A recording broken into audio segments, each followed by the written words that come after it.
Good morning, everybody. Welcome to another podcast episode, Rabbinic Cynic. This one's called Who Are We?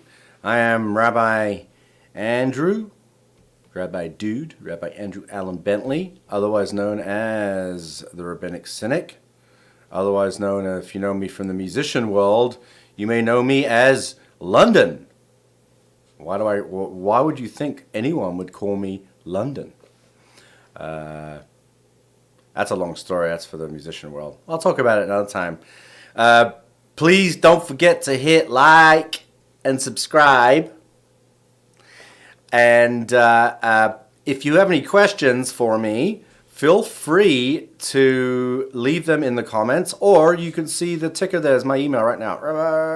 It's going across the screen. And anything you want to know about Judaism but we're afraid to ask, so far nobody has taken me up on my offer. So I'm going to keep offering until somebody has like a burning question that they want to ask me about anything. It could be about Judaism. How does Judaism view this? It could be just what do I think about Jack Reacher? Should Jack Reacher be played by Tom Cruise or the dude on the TV show, who I forgot his name right now, but I think it's the dude on the TV show. Anyway, so I like to begin with words of Torah. And because I am, after all, maybe I might be a cynical rabbi, but I still like to talk about Judaism. I think there's a lot we can learn about life in the traditions of my people. And that's what I wanted to talk about, is who are we? That's why I titled this episode, Who Are We? Who is the Jewish people? So there's a wonderful series. It's actually a series of educational resources. It can be used by either educators or lay people. They can go through the series and kind of create little groups themselves. And it's by Rabbi Lord Jonathan Sacks of blessed memory. And the first of the series is... So it's 10 paths to God. So he goes systematically through questions of who the Jewish people are as an ethnicity, as a religion, and then it goes into various aspects that make us who we are, including the states of Israel, the Torah, the importance that we have that we place on educating our children, something that has followed us throughout many generations. So today I wanted to bring the question of who we are as what does it mean to be Jewish? What is Jewish identity? And Rabbi Sacks explains that we're not just a people, right? We are a nation. We are people who go back to the Abrahamic faith, who follow the religion that is called Judaism. We also have this idea that we are, that there's a connection between us and the idea of justice, the ideas that are put forward in the Torah, which, the laws of the Torah, which some of which are, they say that there are 613 mitzvot in the Torah, but really we only perform a very small fraction of those mitzvot, right? It's a mitzvah, it's a commandment to divorce to get a divorce, right? You're supposed to give your wife a divorce if she asks for one, right? There's a big issue in modern society where they're called agunot, where people are not given a divorce. And so it's a mitzvah, it's a commandment to give your wife a divorce, or to go through the divorce process. And that's in Orthodox and Reform Judaism. It's more of it's more egalitarian, not necessarily so, but in the ultra-Orthodox, the man is the only one that's able to give the get, right? You get a get, right? The get is the divorce Jewish document. And there are many women who are left in this state of limbo in Jewish law because men refuse to give them their gets. Israel has created a system where the rabbinate has the authority to put people in prison, men in prison who refuse to give their wives gets. But there's also kind of an archaic process through the rabbinical courts at the same time, which can be quite difficult, especially on women who do not want to be part of that community anymore. That's another topic. But at the same time, so what I'm illustrating here is that, right, you could give your wife a divorce, you can get divorced as a commandment in the Torah, doesn't mean you're necessarily going to perform that commandment. And that's the same to be said with many of the other commandments, especially the ones that you see later on in the Torah. And we believe some of those were written later on, different, maybe, as I said, I come from the Orthodox world. We believe everything was given is the word of God, was written down by God, but the interpretation is up to the rabbis. And as you go through the different denominations of Judaism, you realize that you don't take the literal, no one takes the literal translations, but we don't necessarily believe that every single word in the Torah is written by God. The Reform believe there's some type of inspiration behind it. Conservative also is divine inspiration. Others, myself included, I believe it was a set of documents that were kind of pieced together, and it, as a chronicle of our people, as a series of laws. Right, these are not. As a series of philosophical statements and parables and metaphors, as a way to understand and live a better life. And that identity has followed us, and especially if what we don't realize. And I kind of went through an interesting exercise yesterday. So we all know about Ancestry.com. So if you put your DNA, you send up to DNA to Ancestry.com. Mine comes back 99% Ashkenazi Jewish, 99.1. Right, 99.9 with 0.1 being Irish. Explains how I'm able to drink as much as I do, but there's also Russian there, so that could also explain it. Not that I drink that much anymore. But that said, so when I uploaded to Ancestry, so that's more of a commercial system. So there's a great system called GEDmatch. And what GEDmatch does is it doesn't just kind of give you this generic where you're from, but it breaks it down through the chromosomes and to show what your ethnicity is. Where, what is the... So if I am an Ashkenazi, 99% Ashkenazi Jew, which I don't know whether that's 100% true or not. My grandmother told me that there is Sephardic in me, that would be 25%. And so when I went to GEDmatch, I looked at the chromosomes. So they do a beautiful little pie chart. I look at the pie chart, and so my pie chart basically came back 50%, between Eastern European and Baltic. So 50% Caucasian, and the other 50% was a combination of Africa, the Middle East, Asia, all of those.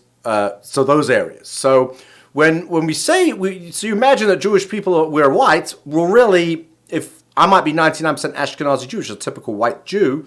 But really, we're not. I'm really, in my DNA, 50% something else, right? Caucasian, and then this other mixture as well. And that makes up our people, right? So that's from a genetic perspective. It's unique to the Jewish people. If you go through other people who, say have both parents, most of their grandparents are Jewish, you'll see a similar mix. I think it's very good for the Jewish gene pool personally, for there to be mixed, that we shouldn't be stuck in our own communities, that there should be...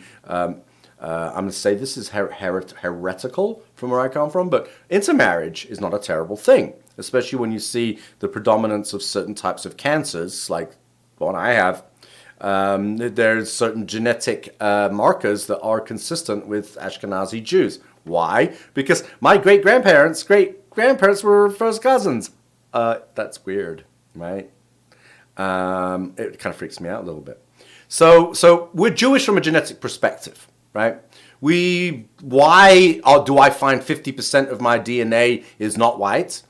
Well, it's because 2,000 years ago, the Romans sacked Jerusalem, and my people were sent off to all corners of the globe. So most of us ended up in Spain and North Africa and parts of Europe. And then as it became more difficult, they kind of moved. The center of Judaism was at one point was split between France, where this is during the Middle Ages with Rashi, and then Spain until the Inquisition. Everyone was kicked out. Everyone went to the Spanish Inquisition.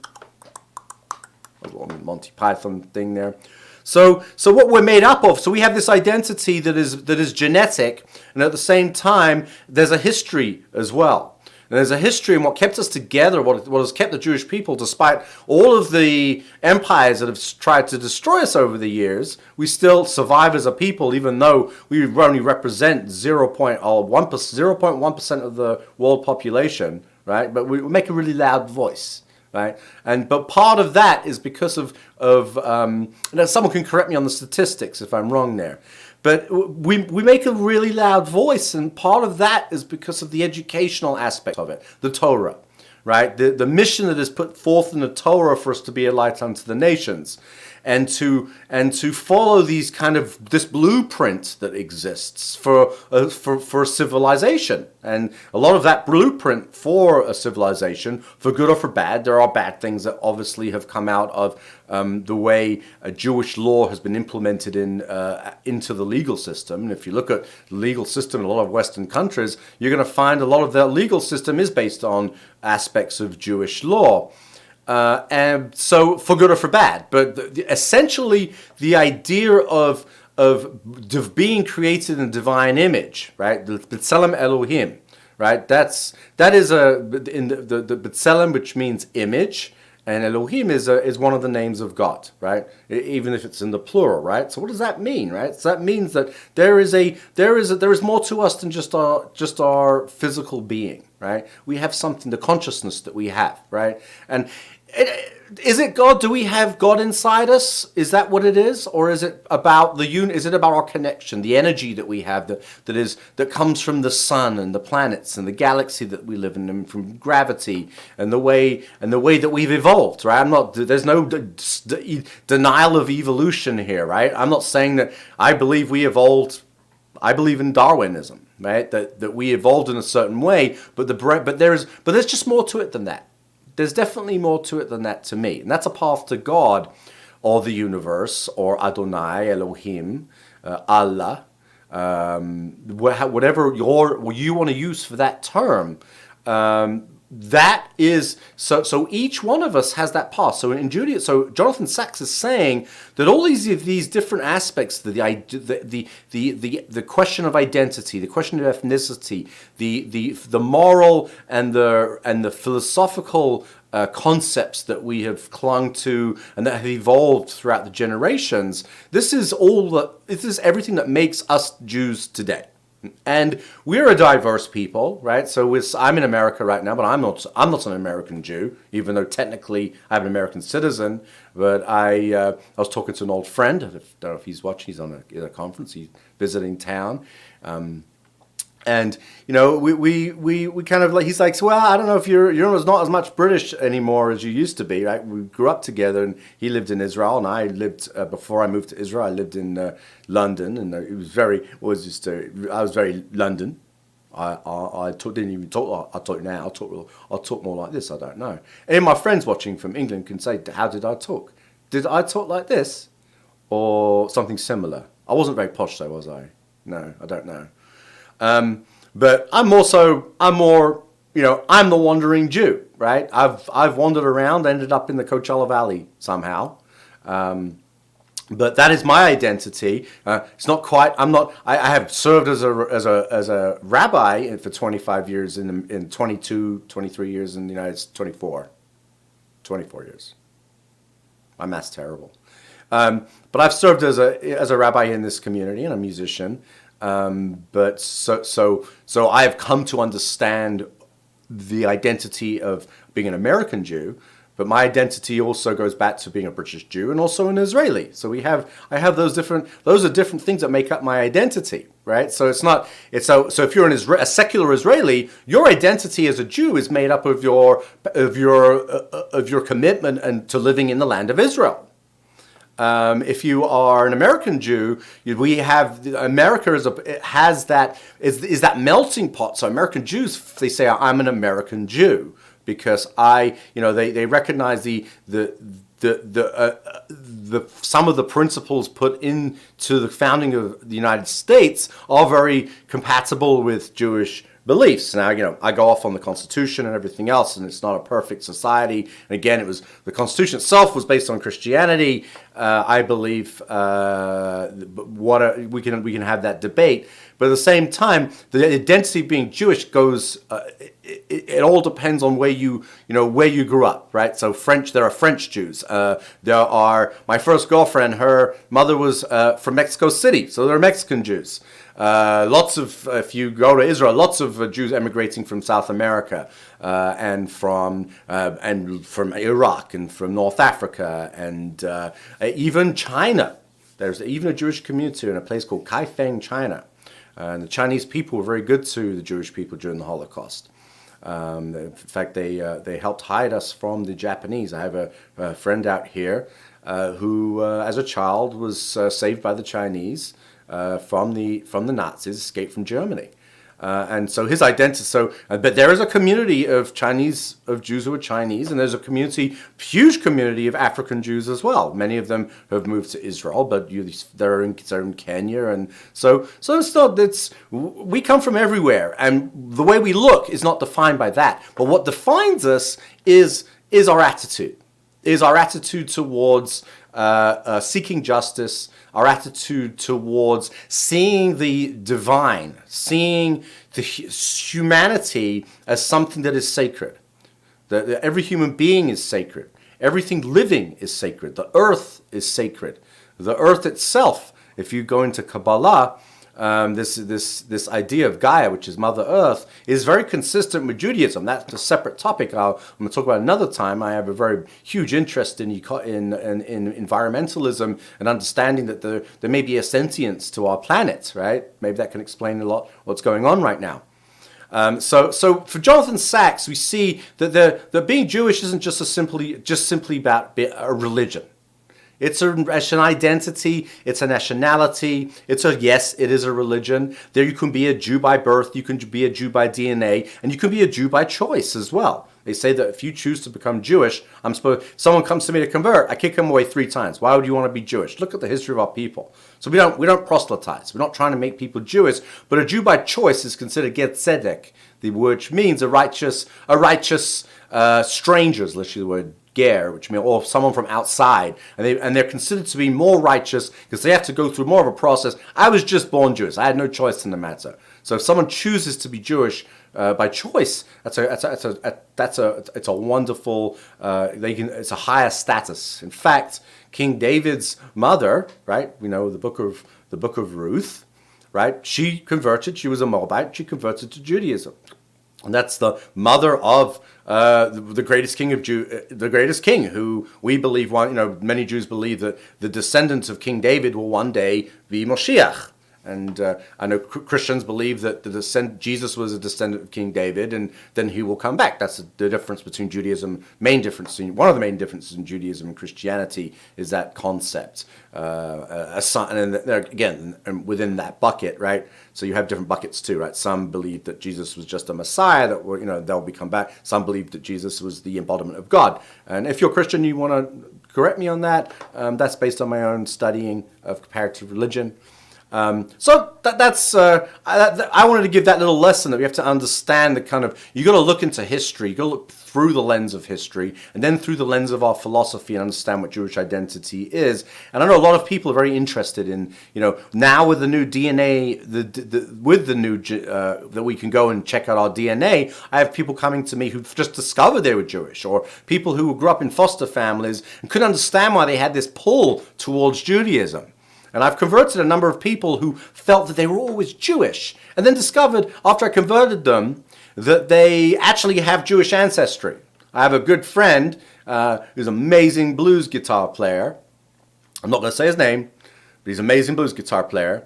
And first time I met him, he said, "Well, I'm Irish and Choctaw Indian." And I said to him, "No, you dude, you're Jewish." And so he laughed, and we always joke about it. And then one day he calls me up. He says, "Dude, you're right. It turns out that his family on his mother's side came to the United States from Hungary, from Eastern Europe, and they were traveling like a lot of people do, and they were they were taken in by the Choctaw Indians, and there was always this name that they were given in Choctaw that meant Jew.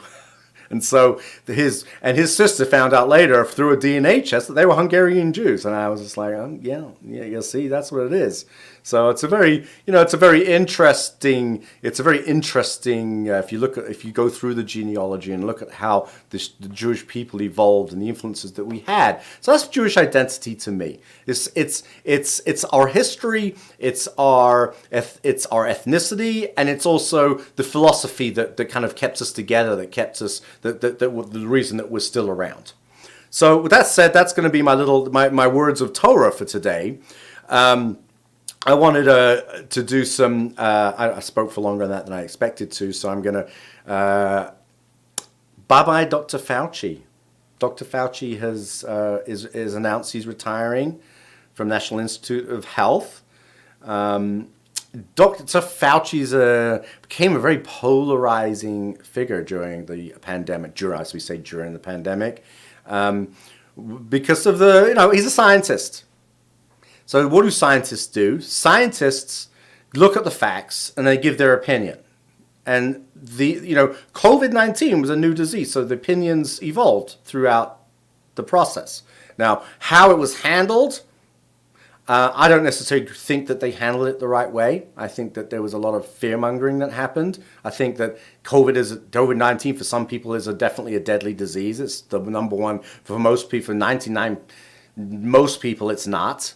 Again, I'm now going to get a look at your COVID history review on don't give COVID misinformation. I'm not trying to give COVID misinformation, but Dr. Fauci gets kind of a bad rap by some people. They think he's a conspiracy theory. The conspiracies is that it was all a part of his government plot. I think he was just doing the best he can as a scientist, and I also think he just has that kind of coolness to him as well. He's like he's like Ruth RBG, right? He's the RBG groove. The only difference is Dr. Fauci understood when it was time to hang up his hat. He hung up his hat. He's taken his shingle down, and he's tying. It's time for the next generation. And unfortunately, I got so much respect for Ruth Bader Ginsburg. I mean, she is the coolest. But at the end of the day, our Roe may not have been overturned if she had retired when she had the opportunity. So when a Democrat could have appointed someone, we wouldn't have, And it's a shame that we have a Supreme Court that is so politicized, right? And it's a shame that health has become something that is so politicized, and someone like Dr. Fauci, who's having to juggle all of that. So what happens is the science really being listened to, right? So hopefully, I think that we see some good things coming from people like Dr. Walensky, announcing that there needs to be some reforms to the CDC. There needs to be reforms in public health policy, and that's we'll see how that goes. It's disturbing that America is the only country that Paxlovid.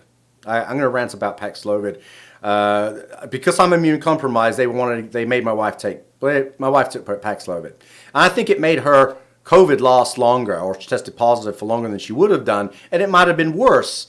Because I know people immune compromised never took the Paxlovid. This is a drug that has not been, there's no time to research what are the real effects of this, right? Yes, it probably has been shown to, that it keeps really seriously immune compromised people out of the hospital. If I get COVID, I never got it from my wife, so I don't know, I probably had it already or something. But if I probably would take it, I probably would, but I won't know until I'm in that situation. All I know, I've seen people who take it, and it just made it worse, and especially in my wife's case. And so that's it kind of makes you wonder, right? When they put these advertisements, and this is where I'm going to segue into Angie's list. So I put Angie's list there, Angi now.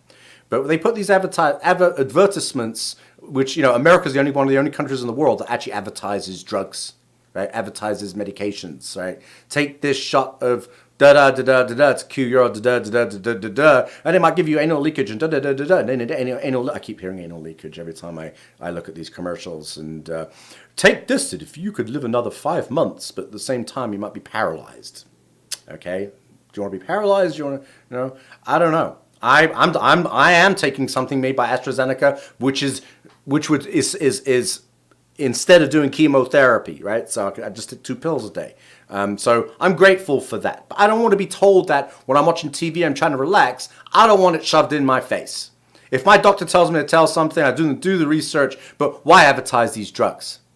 Right? And then Paxlovid at the same time, they don't even put the warnings on there. They don't even say the name. They just say Pfizer. It's Pfizer, right? And then they say, if you have COVID, your symptoms, and you see this guy you see on a ventilator, right? Talk about, shuck selling. So I don't feel too bad. I've had this for a couple of days and I don't feel too bad, but maybe you will. Maybe you're going to die. So talk to your doctor about oral therapies. Well, what oral therapies? They're talking about one therapy, right? But there's no, it hasn't gone through. It's an emergency authorization drug, right? It's shown to prevent severe illness and death in certain populations. So that's, the data has not been, there is data for that, but it's a very short period of time, the data. So we'll see in 10 years what are the other health, what other health issues might arise from it, or maybe not. Maybe it's great. It's a miracle drug. I'm not one to judge, but all I'm saying is why they're advertising it. And talking about advertising, I'm going to go on a rant about Angi. Angie's List, otherwise known as Angi. Have you seen it? Right? So we've all had these nightmare experiences with contractors, right? You call them up. You find someone who's going to do your house, and then they never show up. They don't show up on time. It takes them. We did this with our desert landscape, and they didn't show up for weeks. One guy, it's like he took the grass out and then didn't show up and started growing back. I mean, it was a nightmare, right? So this led us with other projects that we've had to go, I saw a TV commercial, Angie's List. Well, that's great, right? They're vetted, and how can you go wrong? It's guaranteed. It's guaranteed. So we got some issues with the weather sealing in our doors. Right? We're talking about these are first world problems here. I'm talking about. But I'm doing this as a public service announcement as a consumer. And so my wife calls up we need to weather seal the doors. We're trying to not use so much energy. So we're trying to be, we're trying to help the planet. That was one of the reasons we did it, and save some money at the same time, right? It's a win-win. And so we get a call from a call center that is not in the United States, and I got no objection to outsourcing. But, if we have job issues in the United States, maybe we should bring some of this stuff back. Maybe the communications will be better, because there was poor communication.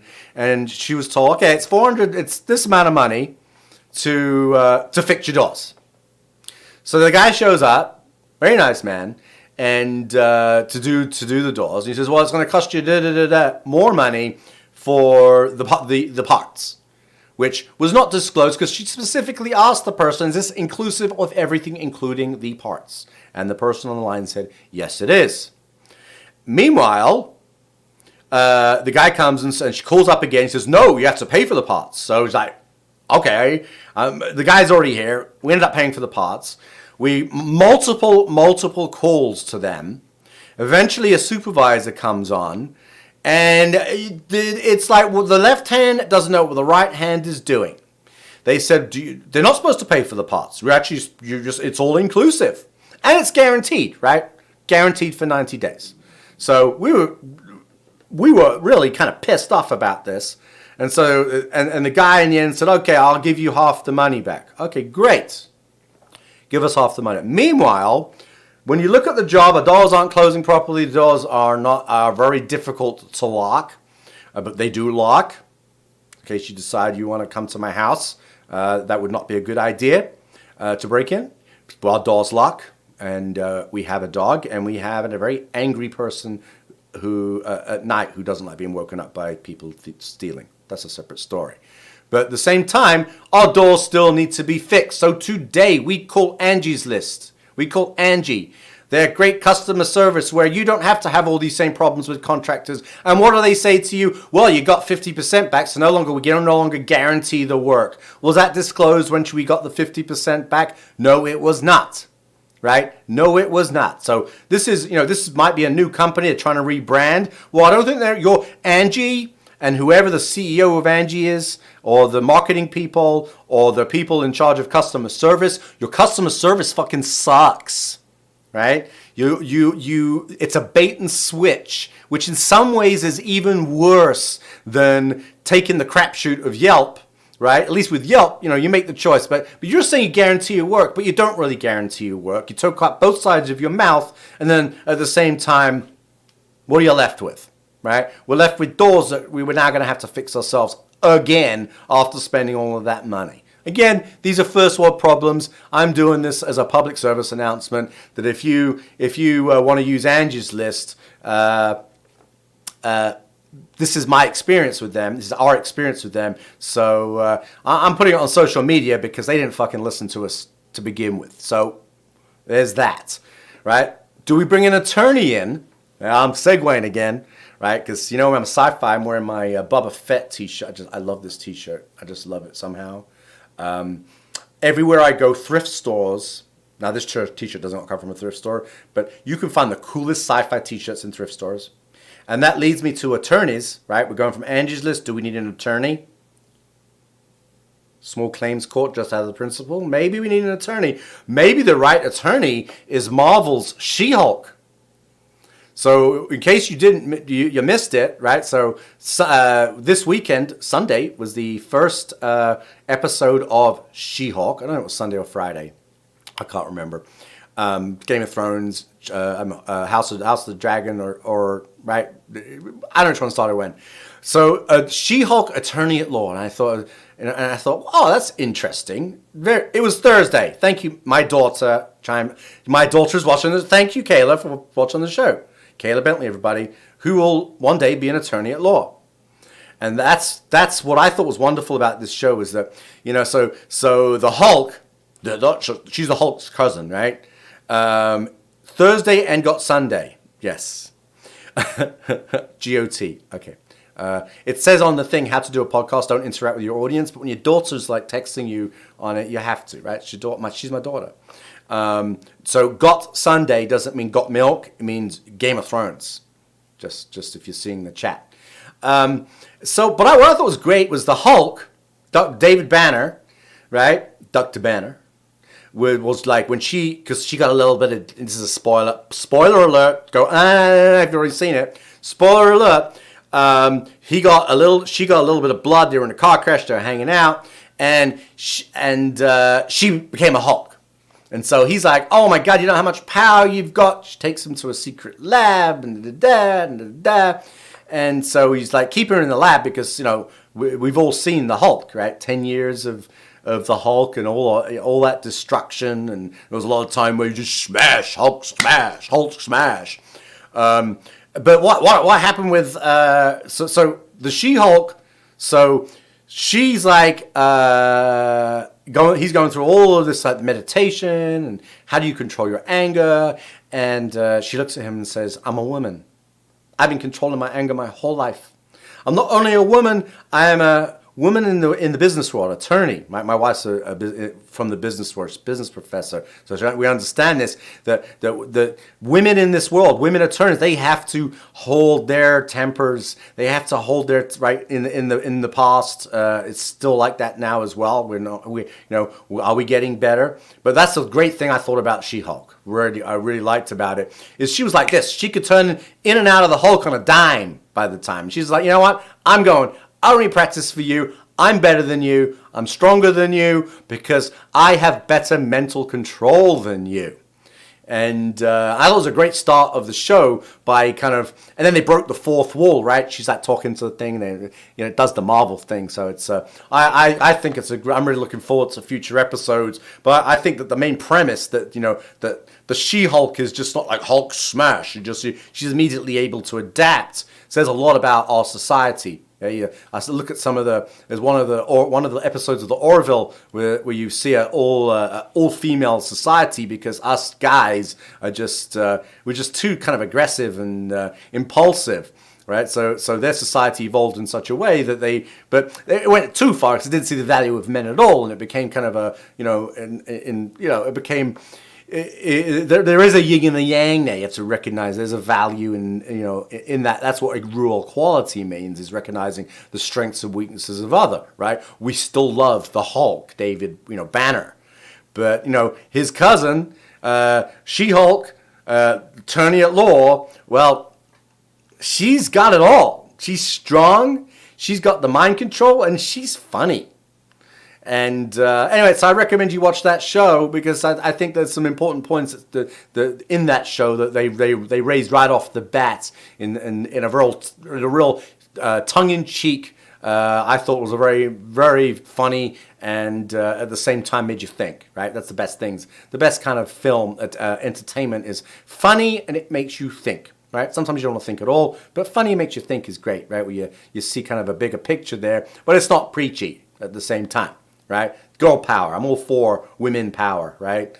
And I live in a house where I am not the boss. My wife is, right? I'm in a matriarchal household. I try to be the boss sometimes, but it ultimately always fails. Why? Because women are superior. Just a fact. Just a fact. So on that note, I am going to, just to let you know, tomorrow I will not be going on at 8:30 because I have to go to the most scary place for me on the planet, the dentist.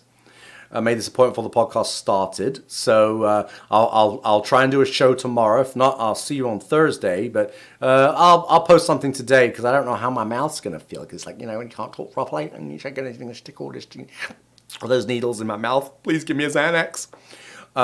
So please hit like and subscribe. Again, if you've got any questions, see the ticket down below, rabbibentley@gmail.com, or you can PM me or stick it in the chat if you want to make it public for everybody and we can all weigh in on something, right? And it could be Judaism, or it could be just, who's your favorite doctor in Doctor Who, right? I'm not going to tell you. You're going to have to ask that question, okay? I'm not going to tell you. And what's your favorite Star Trek series? So on that note, I'm not going to play a note. There'll be some music this week. I promise. I'm going to do some music. Okay, you just gave it away, Kayla. Yeah, David Tennant's my favorite doctor. I was trying to get people engaged. Thank you. So on that note, live long and prosper. And don't forget, be good to each other. And peace and love to everybody. Have a great Tuesday. Bye.